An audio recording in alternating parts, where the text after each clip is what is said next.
നമ്മളെ കൊണ്ട് കായ വറുത്ത് ഉണ്ടാക്കാൻ പറ്റുമോ എന്ന് നോക്കാം. ഇതിനുള്ള തയ്യാറെടുപ്പ്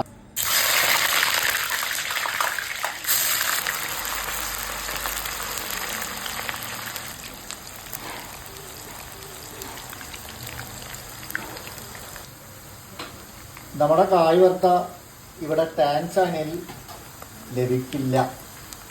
അതുകൊണ്ടാണ് വീട്ടിൽ നിന്ന് ഉണ്ടാക്കുന്നത്. ഏകദേശം കാണാനായിരുന്നു നമ്മുടെ ചിപ്സ് പോലെ ഉണ്ട് അല്ലേ?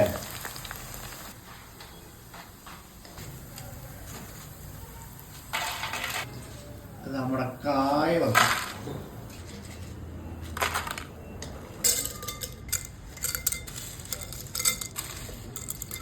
നമ്മൾ ഉണ്ടാക്കിയ കായ വറുത്തത് റെഡി ആയിട്ടുണ്ടേ.